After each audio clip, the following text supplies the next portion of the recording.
So my name is Adam Brock. I am an urban permaculturalist based in Denver, Colorado, where I was born and raised. And I'm involved in a few different things. I'm co-founder and director of operations at the GrowHaus, which is a nonprofit indoor greenhouse, food production center, food distribution center, and education center based in one of the most polluted zip codes in the state of Colorado. And we're growing healthy food there and getting it out to our neighbors. I also do my own permaculture design and teaching, as well as just launched a website called peoplepattern.org, and that's a whole toolkit for invisible structures, all the intangible stuff that's necessary for these structures to thrive. So things like economics and social justice and group decision making, education, things like that.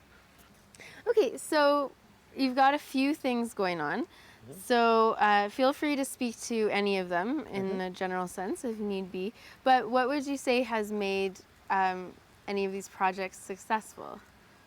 Yeah, so one thing that I've always been really intrigued by is how can we take the ethics and principles and design process of permaculture and apply it not just to the physical landscape, but to the landscape of business and the landscape of social interactions. You know, being an urban permaculturalist, I like to say that in order to do urban permaculture, you really have to work mostly with the keystone species of the city, and that's Homo sapiens. So understanding what that looks like and how to do it well, I think, is crucial to any kind of permaculture business, even if you're not in an urban context like I am. So what that looks like is, you know, reading the landscape. Well, that means knowing your client, knowing your market, knowing who are you doing this for, and understanding their needs inside and out. What is the kind of cultural language that they speak? What are the buzzwords that they respond to? What are their real needs, even if they're needs that they don't even know they have, but that you've identified from reading between the lines. That's a really important part of it. I think triple bottom line thinking in terms of understanding that there are multiple forms of capital, not just dollars, but that there's social capital and ecological capital and cultural capital. And as permaculturalists, you know, as holistic thinkers, we should be thinking about all of those forms of capital and trying to rebuild those forms that have been destroyed by the last, you know, few hundred years of our economy, as well as maintaining our financial sustainability and being a viable business and being in the black. Right. And what are some of the challenges you've faced? So in terms of challenges, you know, it's hard enough starting a business that's profitable. Yeah. In some ways, it's even harder doing it as a permaculturalist because not only are we trying to make money, but we're trying to do so in an ethical way. And those two things don't often line up. On the other hand, I think there's a tremendous opportunity as permaculturalists. There's so many niches waiting to be filled by people who have the proper kind of holistic paradigm. But still, yeah, it can definitely be tricky figuring out your business plan, how you're going to generate a revenue while at the same time restoring ecosystems, while at the same time improving social systems. Right, and can you elaborate on that? What sort of things were you able to do using the permaculture model to find revenue? Yeah, totally. So one thing I'm really inspired by is you know, the third ethic of redistribute the surplus, right, is used time and time again at the nonprofit where I work called the GrowHaus. Even though we are a nonprofit, we try and run the nonprofit like a business where we're generating as much income as we can in-house, so we're not having to rely on grants all the time. And so one pattern that we've come upon is this model of kind of redistributive services where our main focus is serving the low-income population right in our neighborhood, who doesn't have access to a lot of money, they don't have much time, they don't have much knowledge about healthy eating, active living. However, there's a lot of people throughout town that are really interested in those things and have money that they can put towards it. So what we'll do is we'll take a service, say like education around healthy gardening, and we'll offer that at a premium to folks throughout town, say $60, $80 for a class. And then that allows us to subsidize the same education, whether it's that exact class or a similar class that's more custom tailored to our community, which we can offer for free. We do the same thing with our food boxes. So we have weekly boxes. They're kind of like CSA boxes, but we offer it week by week. And we offer those at $37.50 to people who live throughout town. and for the amount of food you're getting, that's still cheaper than it would be if you got it at the farmer's market or Whole Foods. But then what that does is that allows us to offer those same boxes at cost, which is $20, to people who live right in our neighborhood. And that's cheaper than Walmart, even though it's local and organic. Right. And you mentioned earlier about reading the landscape and knowing your customer base.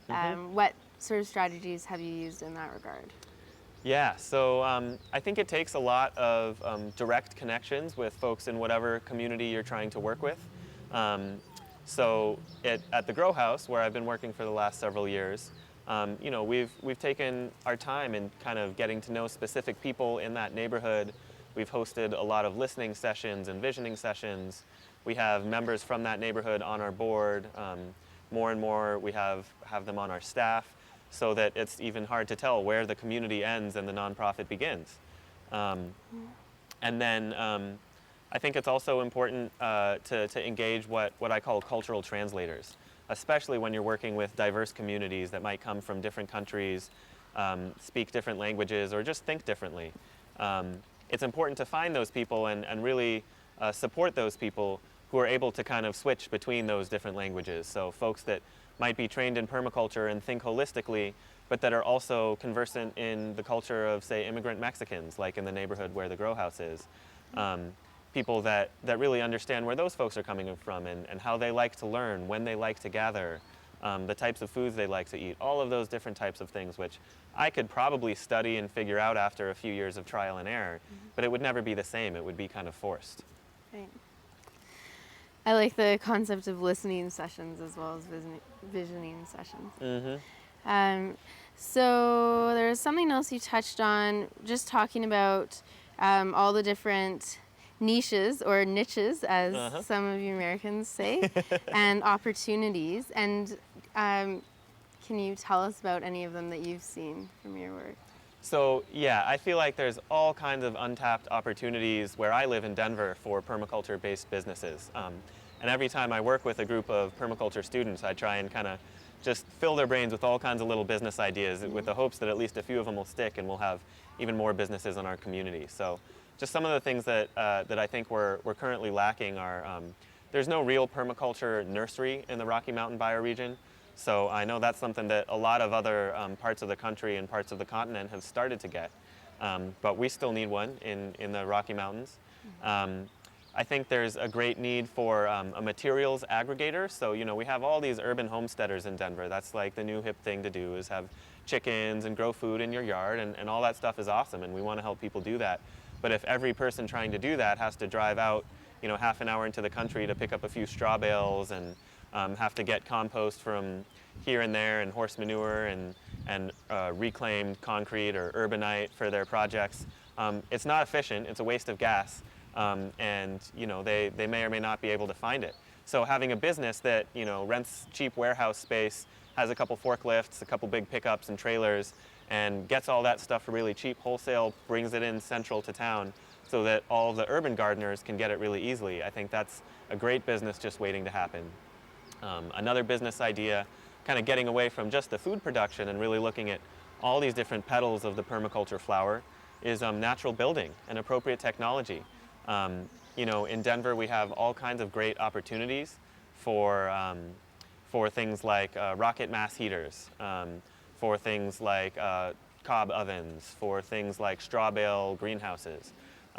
Again, there's a huge market there who, I think if the services were there and promoted correctly, lots and lots of clients would be lining up to buy it. But we just need to get those right structures in place so that we can make it happen. Right, those are awesome ideas, and I think there's opportunities in beyond Denver for that kind of thing. So is there anything you would have done differently in setting up the GrowHaus or your own teaching and consulting work?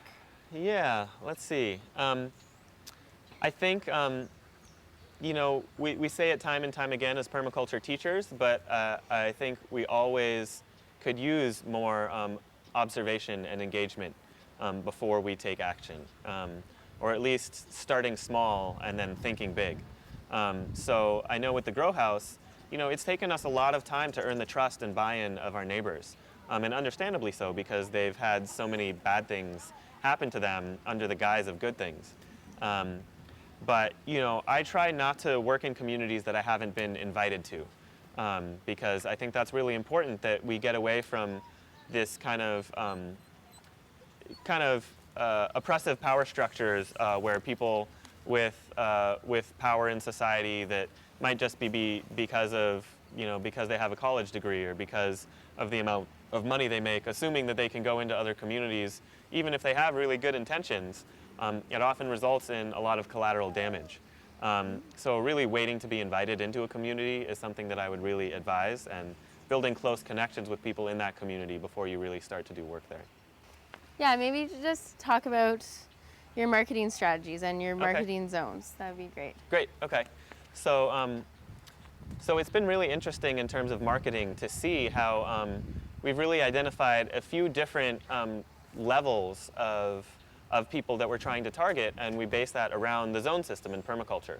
So zone 1 is our community right immediately surrounding the GrowHaus. And again, it's mostly a low-income immigrant Latino community. And those folks, they're not online a bunch. They don't really look at flyers.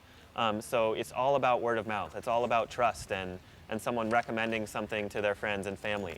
And so our marketing strategy for zone 1 is to really find the kind of leaders in that community, the church pastor, the school principal, and have them understand what we're doing and get them excited about it so that they spread it to the people that they know.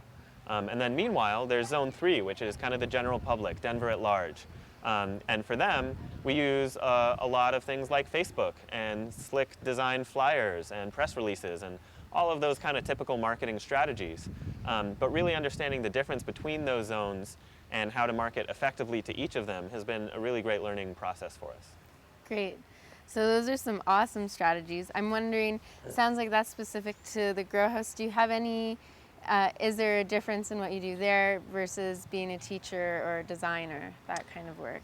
Sure. Well, yeah, I think in the end, out even just in general, besides what I'm doing at the GrowHaus, in the end it just comes down to knowing your audience. So when I teach, for example, the content that I might teach would be the same from permaculture design course to permaculture design course, but the way I present that content might look very differently if it's in a small group of rural landowners versus a large group of urban dwellers. And the way I talk and my teaching methods and things like that are all going to vary based on the context I'm in, as well as, of course, the way I'm promoting the course and things like that. Great. Do you have any additional advice or insights that you want to give to someone looking to get into permaculture as a career? Yeah, well, I guess all I would say is, as a last word, is definitely find people that are doing something similar to what you're trying to do, whether that's in your town or somewhere else in the country or somewhere else across the world, and really study that and seek good mentors. Because I know a lot of what I've been able to do has been from really being able to work closely with masters in the field and learn from their example.